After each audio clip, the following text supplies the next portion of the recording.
Welcome, everybody. In today's episode, we're joined once more by Grigore Roșu, founder and CEO of Pi Squared. He's here to help us explain in plain language why Pi Squared is shifting from blockchain performance story to a payments that move at internet speed story. So at the center of all of this is their own piece of tech called FastSet, which is a decentralized network for instant payments. It'll make all of this attainable. We'll get into that later in the episode. But without further ado, welcome back to the show, Grigore. How are you doing today? Good. Thank you for having me again, Steven. Yeah, it's really great to see you. And for those tuning in, I already had Grigore on the show a couple months ago at this point. We got into the weeds, I would say, probably not as deep as we could have, but we talked about basically where Grigore came from in terms of his previous work. And it's quite a lengthy list of really reputable and incredible achievements that he's had. So would definitely direct everybody to check out the comments. We'll definitely drop that down there. But as I already mentioned, today we are going to be talking about Pi Squared, of course, but mostly talking about the shift in narrative to really focus on the payments that have been a huge topic of conversation over the summer months. It's October 2025 here in case you're watching this in the future and you don't know what month we're in right now.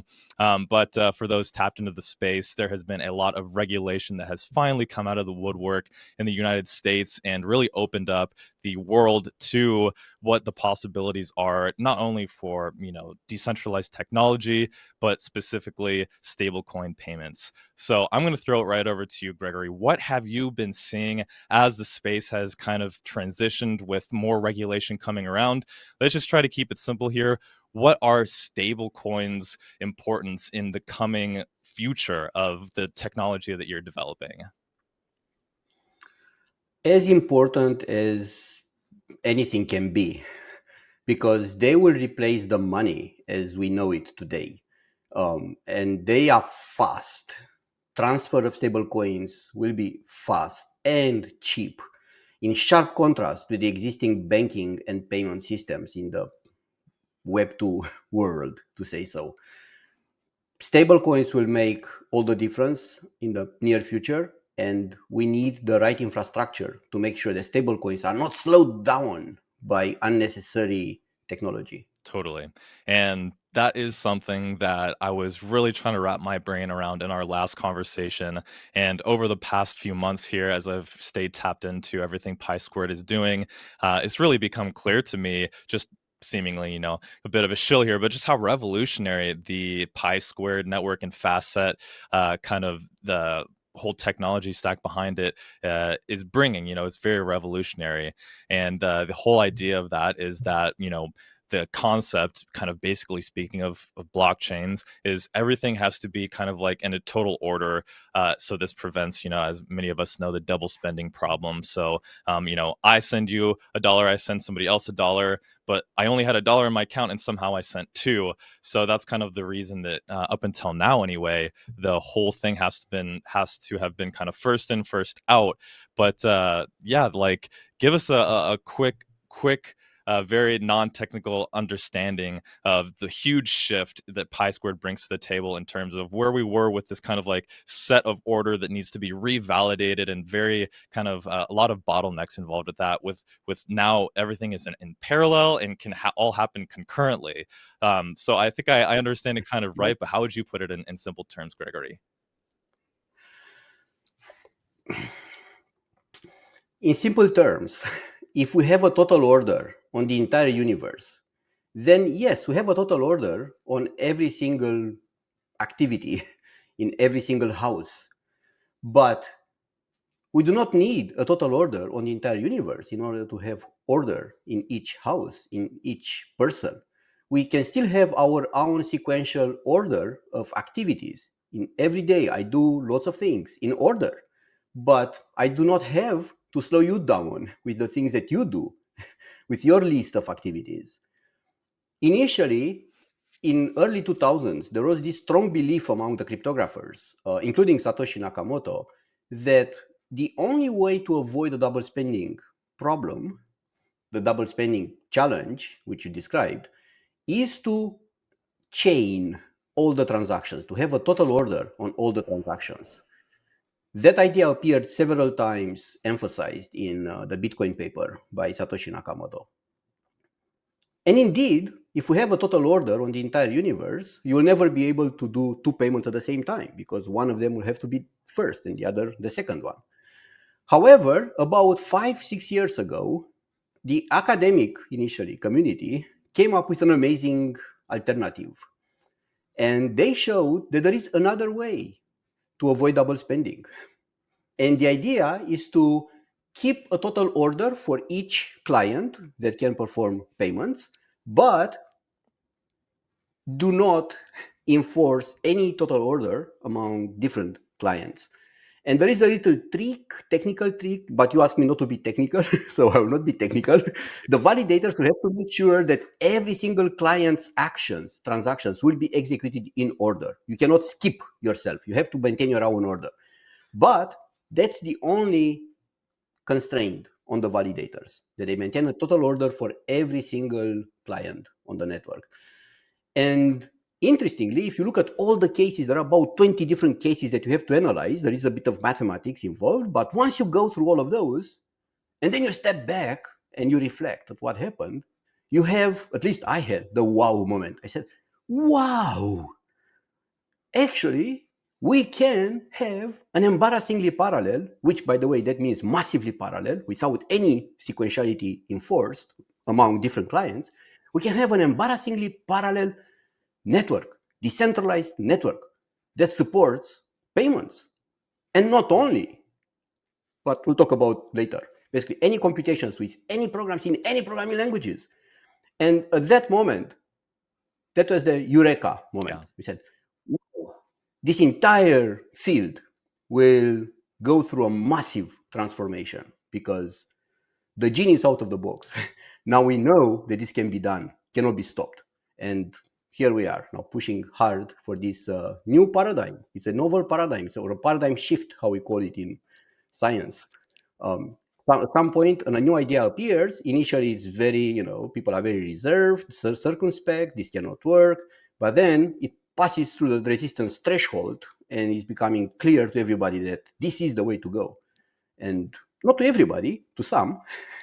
Those who realize first, of course, can take advantage of it, or they'll be a step ahead of the others. But eventually, everybody will understand that this is the right way to go from here. Yeah, definitely setting precedent here with the idea of these concurrent transactions. No delays, no waiting for one thing to be verified. It's everything all at once. And as long as there are validators that can be added, the entire transfers per second, transactions per second is theoretically uncapped. And now let's bring this into Yes. payments, right? Because up until now, it seems like the whole space has been kind of more or less arguing, debating, and competing really of who is best, who's fastest, who has the best performance, and it's all been gravitating around the idea of blockchain.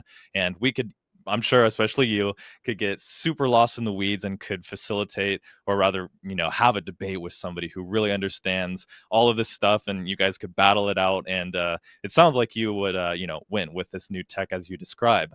But what I think is just so powerful as you discuss about this whole paradigm shift is like, all right, let's take a step back and not talk about what is pi squared versus all the blockchains that we've had so far, but just forget about blockchains, because we all understand at this point that there are bottlenecks, there are slowdowns, there is latency that has been improved upon. But now just like comparing this with this web 2 model of banks and sending money and transferring money and settling payments and running business, right? Because you have to spend money to make money, and if you're waiting and waiting and waiting for money to hit your bank account from yesterday or last week or even last month, and these all pile up, and before you know it, your actual real life business is slowing down and is not competing and growing as fast as it could, because you have these little hangups along the way. And I think that has been just such a I don't know, I don't want to say disappointing, because it's very exciting. But in the world of blockchain and crypto tokens, it's all a very kind of speculative game of gains and making investments, but it's all really just bits of gambling here. But along comes stablecoins, the very humble, the very straightforward facilitator of just, peer-to-peer transactions that isn't speculative at all. It's $1, it's stable, it's easy peasy. But here we are, and it's come to be one of the most strongest narratives that this space has seen pretty much in years, and there's been a lot that's happened along the way, of course. But when it comes to just like simple-minded approach to how blockchain can improve lives, I think stablecoins and their payments altogether can very easily come to the retail, more traditional mom and pop audience and make complete sense. And they don't have to understand it because they can just see how quickly it is. Money payments being settled and received more like an email, right? At this speed of internet rather than how it's been so far.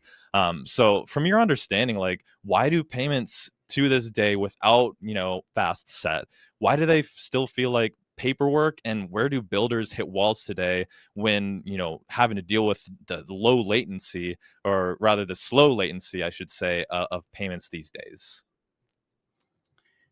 So first of all, payments through banks, they are terribly slow. We don't even talk about those. We exclude those completely. We're talking about payments through blockchain, which are much faster, but still very, very slow. And the reason they are slow, the reason blockchains don't scale when we talk about payments, is because I think we can say that we try to shoot a mosquito with a tank, right? So we use a very heavyweight technology to do something that is much simpler than the technology needs.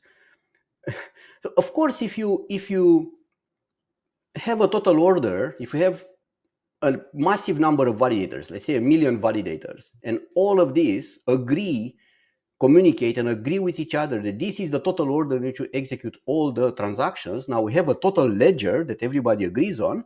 Of course, eventually everybody's transactions, everybody's payments, everybody's transfers of stable coins or coins in general will be correct, will look correct in everybody's account. And yes, that is one way to maintain discipline, but a very, very, very expensive way to maintain discipline. Okay.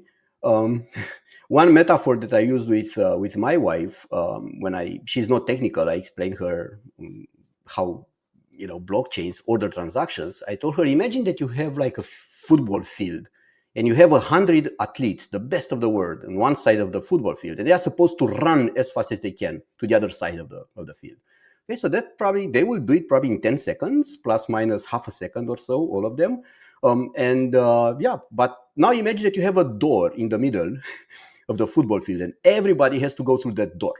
Okay? No matter how fast they are, they will struggle. There will be congestion at the door, and the whole thing will be dead slow.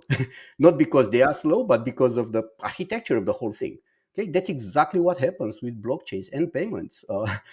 Each payment can be done independently of the others and super fast, and can be finalized without waiting for any other payment to be finalized. Yet, for some reason, we decide to have that door in the middle, and all the transactions should go through that door, and everybody in the stadium should agree that that was the order in which everybody went through the door. That's what happens with the blockchains. And for some reason, stubbornly, we as a community, if we look at the Web3 community, what we do is to incrementally improve that technology, right? Try to educate the athletes how to run, how to synchronize better, to go through the narrow door, and so on and so forth, instead of just stepping back and realizing that the whole thing is stupid and the door should be eliminated, and we should just let everybody run as fast as they can to the other side.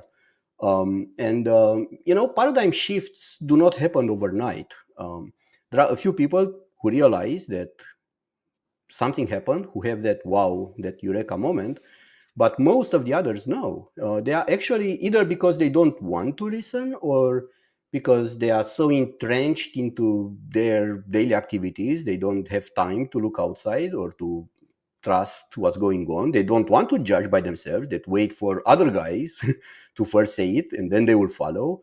Not to mention that many are invested, reputationally and financially into keeping the existing status quo the way it is. What can we do about that? It's just a process, but it happened. It happened 5 years ago with this academic paper, and then several groups noticed it, including ourselves, and everybody's pushing that idea and trying to show the world that there is another way, much better way to do it.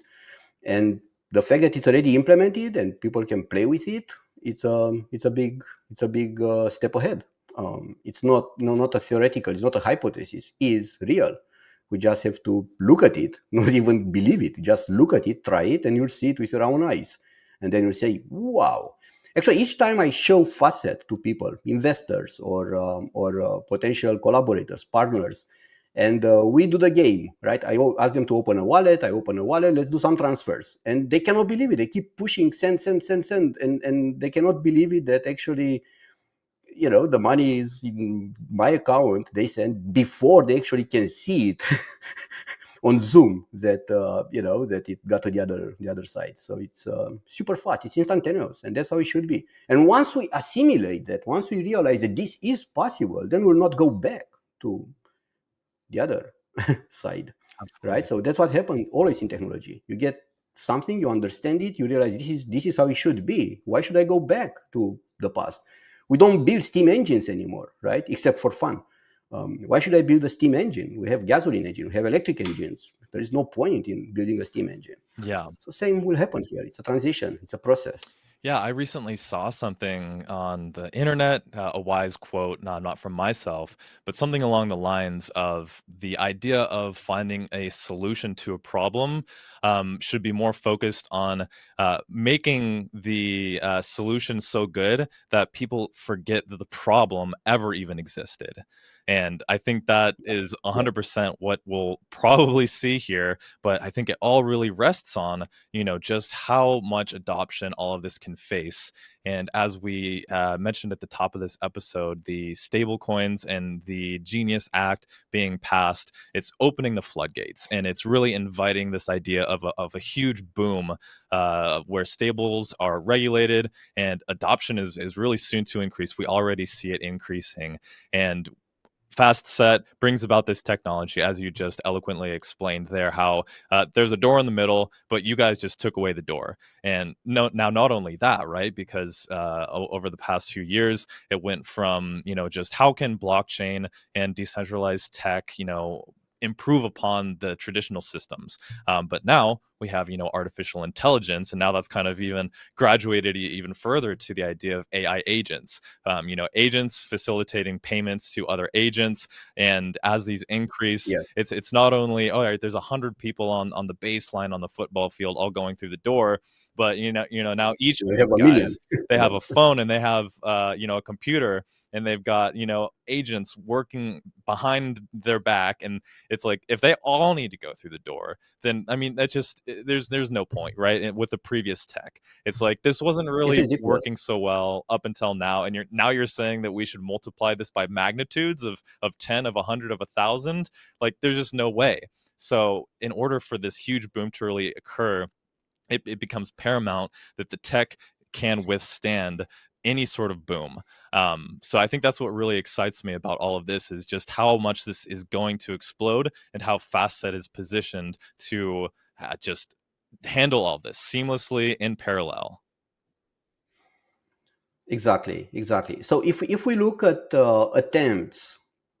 recent attempts to implement payment systems using blockchain technology, they say that they call it blockchain technology specially designed for payments, which is to me ridiculous, because payments should just work automatically on blockchains. Don't design the technology for payments. Transfers are the most elementary activity on a blockchain. If you look at because everything starts with a vision. What is their vision? Where do they hope to get? Right? And they say that we are going to have, whenever this is done, because this is just an idea for now, we are raising money with it, and we have to make it sound really interesting. So payments, of course, everybody needs payments. But now, if you look at their vision is whenever this is done, we'll sustain like 100,000 transactions per second, okay, which is meant to mean that it is an amazing performance. But the truth is that 100,000 transactions per second is not what we need. It's way too low for the future that is here already.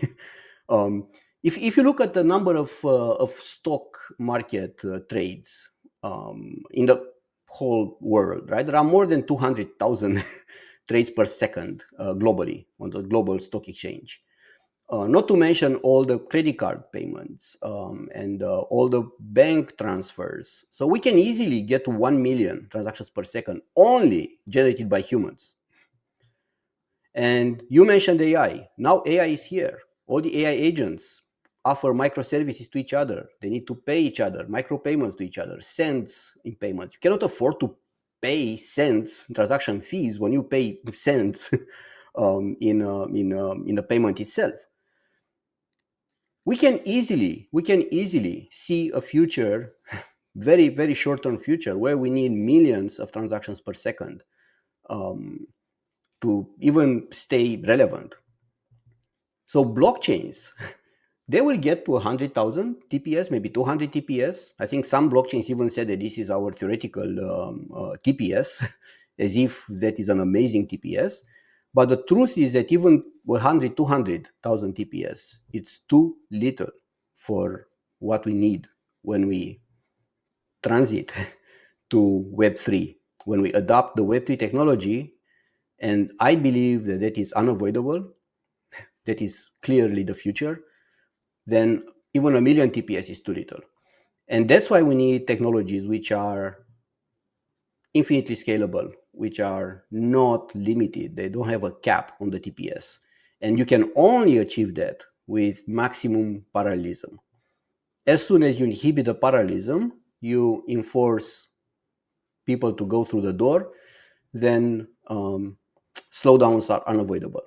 You need maximum parallelism. And fortunately, that is possible for payments.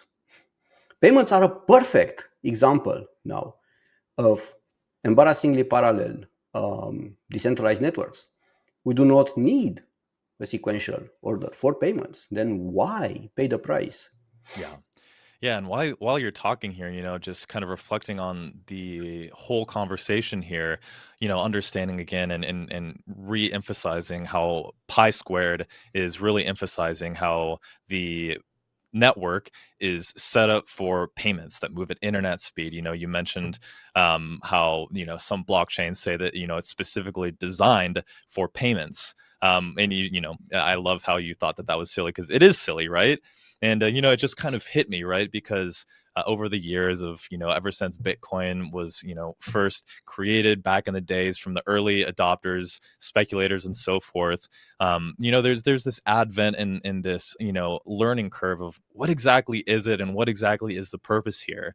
And it's like, Yeah, we didn't need stable coins to come along and have all of this regulation being passed to help us understand it. But in doing so, because that's the narrative that's kind of unfolded here, it's like, all right, let's just strip everything away. Let's just focus on the payments aspect, right? Because payments can help us narrow the field of our vision of, like, what is this tech, what is it disrupting, and what are the sort of unlocks, right?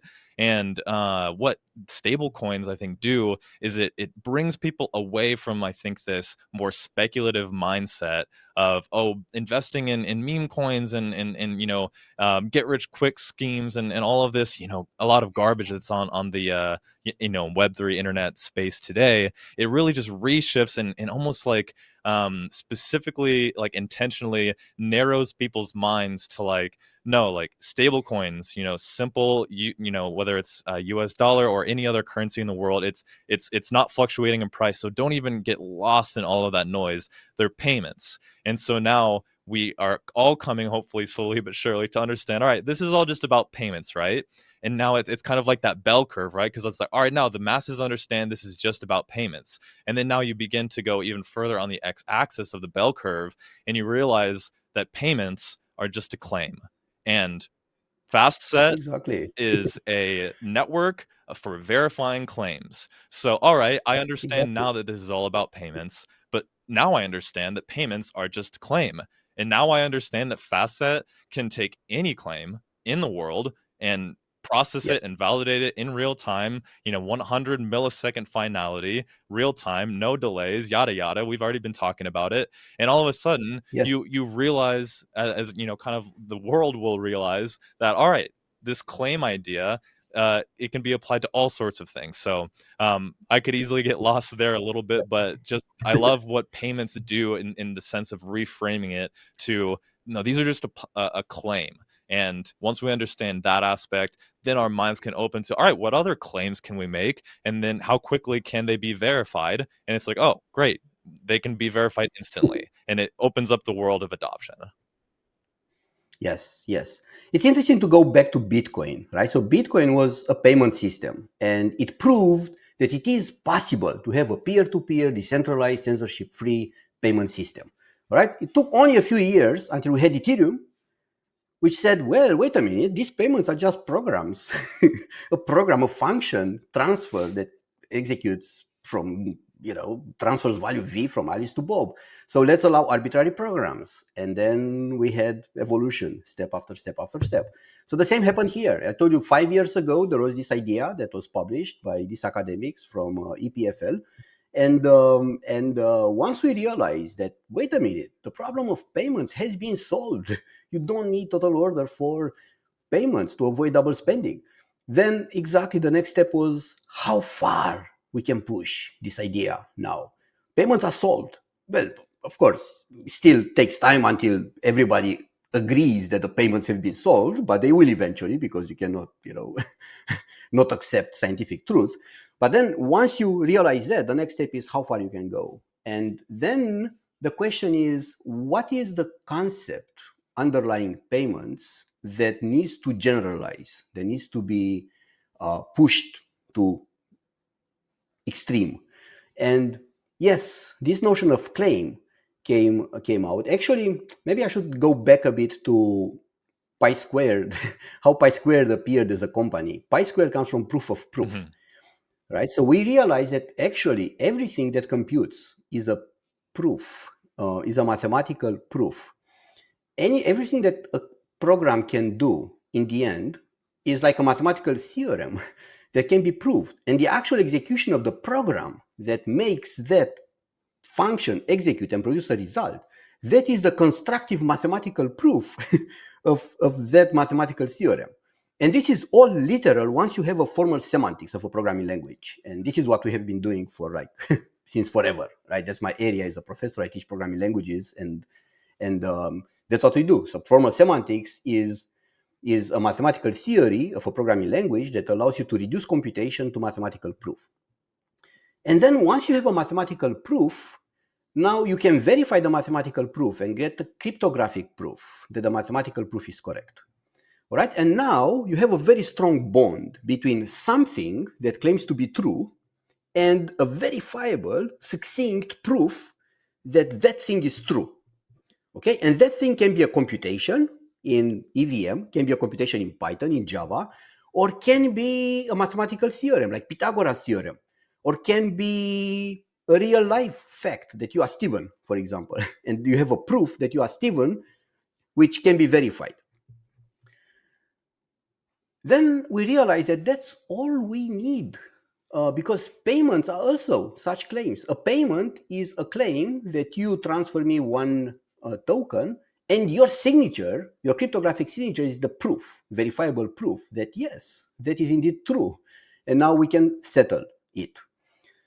So that was the breakthrough moment when we realized that we can bring all programming languages, all computational models, and not only, but also verifiability from real life. As I said, that you are Stephen, you may go through a KYC process and you get a proof from there that you are Stephen.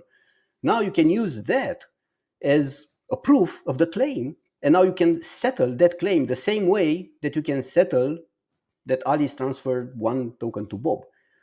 You are now one of those athletes on the football field running from one end to the other because you have a proof that, flag, that is your proof. And that's pretty much FastSet now. Interestingly, we got to this point. It's a massively parallel settlement, decentralized network for settlement, verifiable settlement. Everything that is true can be settled once and for all. And payments are just a particular case of that. And this settlement in general can be done at performance that is unlimited, so infinite scalability from that point of view. We can settle as many claims per second as possible because their proofs are very easy to check. Checking the proof is not a problem. So it all boils down to how many claims you can receive and how many proofs you can check, how many signatures you can check. And now if you have a large bandwidth as a validator, say 10 gigabytes bandwidth, now you can receive lots of claims. And in a few years, you have 100 gigabytes. Okay, you receive even more claims. And now you can have many cores to check signatures. One core can check like 100,000 signatures per second. Now if you have 2 cores, 200,000, 10 cores, 1,000,000 signatures per second. So that's the only limitation. It's horizontal scalability. That's how we call it. Make it larger, and now you can have more TPS. And it all boils down to verifying truth and settling it. You cannot go any better than that. There's the speed of the internet, maximum parallelism, horizontal scalability. Love it. Love the riffing there and just the overall enthusiasm that we're both really sharing. We're both passionate about this topic, but more so than that, I think that we both love the idea of problem and solution, and ideally, like bettering people's lives and really just making things make more sense, be more efficient, so that really more can get done, which could be expanded and extrapolated upon time and time again. But I want to shift just a little bit to really just overall strategy. Given that you, Grigore, are the CEO, you're in the hot seat, right, of Pi Squared, of FastSet, of all of this stuff. So I'm beyond confident that in a debate setting, you could prove with your knowledge and understanding what is different about Pi Squared and FastSet and why it's better than everything that's happened so far. But let's do our best here, you and me. Let's think about strategy here, and I want to ask you, put you on the spot a little bit here. How is Pi Squared going to win? Because we live in a world of tens of thousands of blockchains of layer 1s, 2s, 3s, and now all of this new language around the idea of that we can break away from blockchains, right? So that is a big future endeavor to get into. I love the reshifting that Pi Squared has over the focus on payments here. We've talked about the idea of payments, and now I want to talk about strategy. How is Pi Squared going to win in the coming season? Indeed, the technology is very broad and applicable to many different areas. So one of the biggest challenges is to prioritize, to pick the right applications first, demonstrate that the technology is superior, and acquire the market share there, and then move on to another area. The risk is that you may start too many things in parallel and then finish none. So our approach right now is to pick certain market verticals. And we look definitely, as you said, in the world of payments and real world assets. We look also into layer 2s. Layer 1s already have their own settlement layers, but layer 2s need layer 1s for settlement. They can also use something else for settlement, right? Now we have AI agents as well. They are in desperate need of cheap, fast, verifiable payments. And finally, we have retail and applications there. So we decided our approach, our general strategy is to look at different verticals and try to find a champion there. And here I confess that I leverage a bit my advantage as a professor. I have many students who have companies in the Web3 space, amazing students who got amazing companies. Like I can mention some names here, like Ilong, who founded MegaETH, Philip, who founded Flashbots, and many others, different, actually, there are too many to mention here. And what we do, we discuss, same like we used to as a professor student in the past. We discuss the technology and we agree that yes, this is definitely the right way to go. It's so much easier to talk to people who understand the foundations, the theoretical foundations, who have strong background.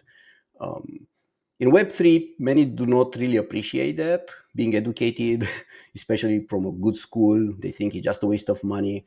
But ultimately, that makes a difference, in my experience at least. Strong people really understand deeply what's going on. Yes, everybody speculates a little bit, but in the end, having a strong foundation gives you a big advantage. And so we identify a champion in each of these market verticals, and then we do a deep integration with that.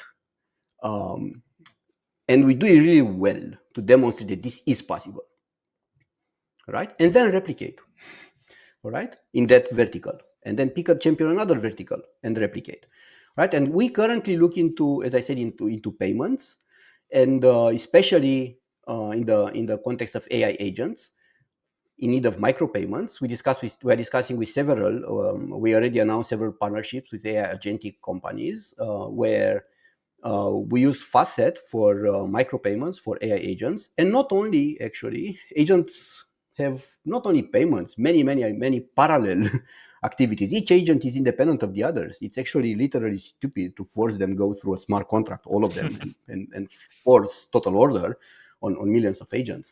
So we demonstrate that whatever activities with agents that take half a minute, even on the fastest blockchains, take less than a second, less than half a second in total using FastSet. So that's proof that this works, and everybody who looks at it says, yes, this is better than that. And then once we show it with one champion in the vertical, then we replicate with others. That is our approach. How do we know that we will succeed? I don't know. Nobody knows if they are on the successful path, right? You just believe it and dedicate everything to it and go for it. That's what we do as well. Yeah, and I think people are not stupid, right? So people will realize that it's not only, indeed, it is not always the case that the better technology wins, but the better technology has an advantage for sure. And with the right strategy on the business and go to market, I'm confident that the technology will deliver to its promise. I believe you, and I am biased, but you are clearly somebody who has devoted your life to this craft, to say, a simple word there. So all the respect goes out from me to you. I'm really honored to just have conversations with you. And I said it in the last episode that we had on the show about how I really just have great respect for the world of education. I'm, a few years out of college myself, and I truly, I miss being in that environment of learning, of going to class and having that structure. So really, always a pleasure to discuss with you.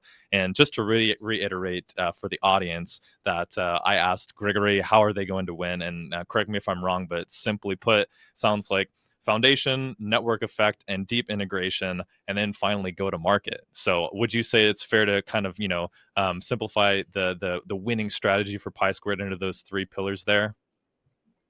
Yeah, that is right. Cool. Good enough. That's about right. So then let's shift Yes. then as we come to a close. But Yeah. each case study is different. Each use case is different, because it's such a broad technology which can be used in so many different places that it is impossible to have a recipe that applies everywhere.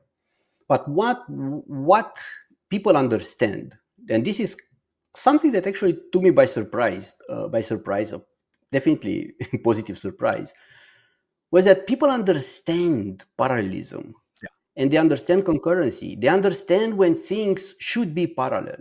For example, voting. Yeah, you don't have to be a computer scientist to realize that we do not have to vote in order. That's kind of stupid that we all stay in line, right, to vote. Everybody can vote. All it matters is that we all vote before the deadline. Whether you vote before me or I vote before you, it's irrelevant. We just increment a counter. That's it. And that can happen in parallel.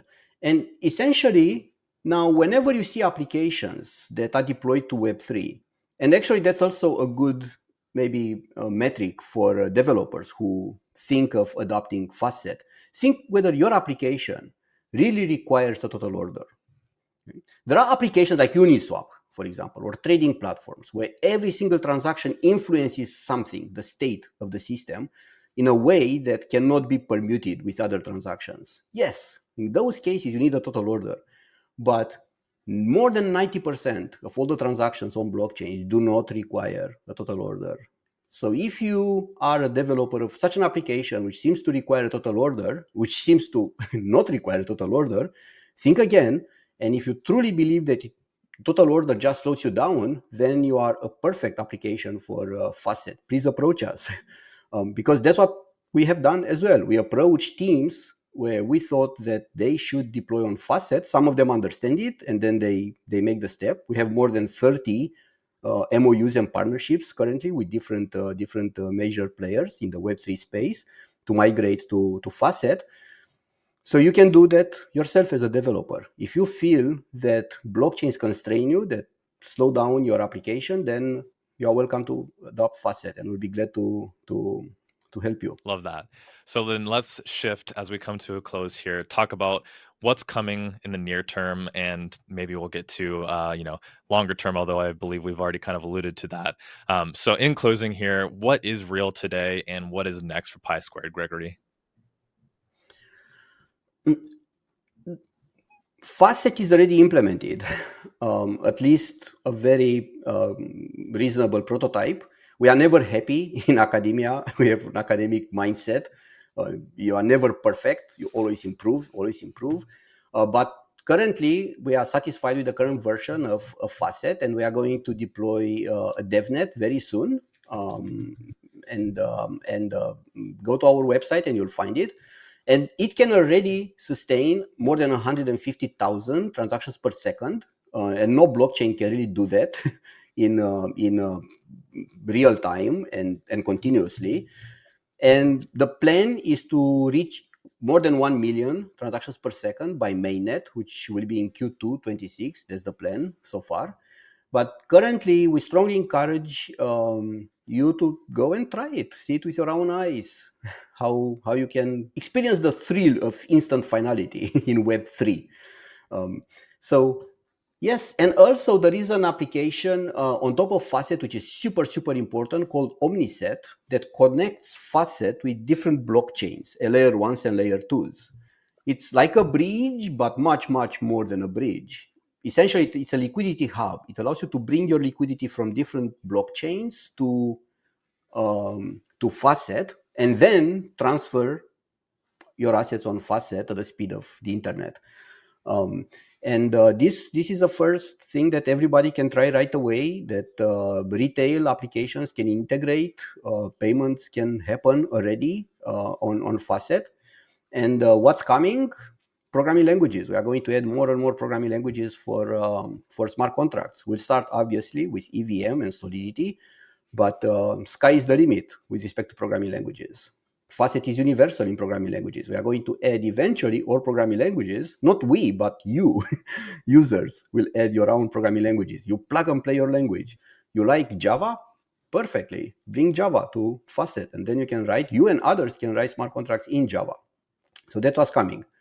So what will come by mainnet, which will be next year? 1 million TPS on the network for payments and everything else, and all programming languages. Spectacular. Yeah, thanks for touching on OmniSet there. I know that there's, several other topics that we could have hit a little bit more, but again, the emphasis for this episode just wanted to help explain, why Pi Squared is really shifting towards the focus on payments. So Grigore, thanks so much for sharing that vision today. Sometimes the biggest leaps start by letting go of the way things have been done in the past, and it's really great to have another conversation with you. So thanks again for being on the show today. Thank you for having me, Steven. Absolutely. Well, always a pleasure. Absolutely. Well, to our audience out there, always drop a like and leave a comment down below. As you just heard Grigore share, Q2 2026, all eyes ahead, all eyes to the sky, and there is no limit. This has been a great episode. Again, thank you, Grigore, for being on the show. We'll catch you all in the next one. And does Pi Squared or FastSet, do you guys have anything, a kind of a catchphrase that you guys like to throw at the end, or anything like that to get some excitement going? Infinite scalability is possible in Web3. The blockchain trilemma is a trilemma of blockchains, not of Web3. Got it. I love that. All right. Well, that wraps it up. Thanks again, and we'll see you in the next one, everyone. Bye-bye.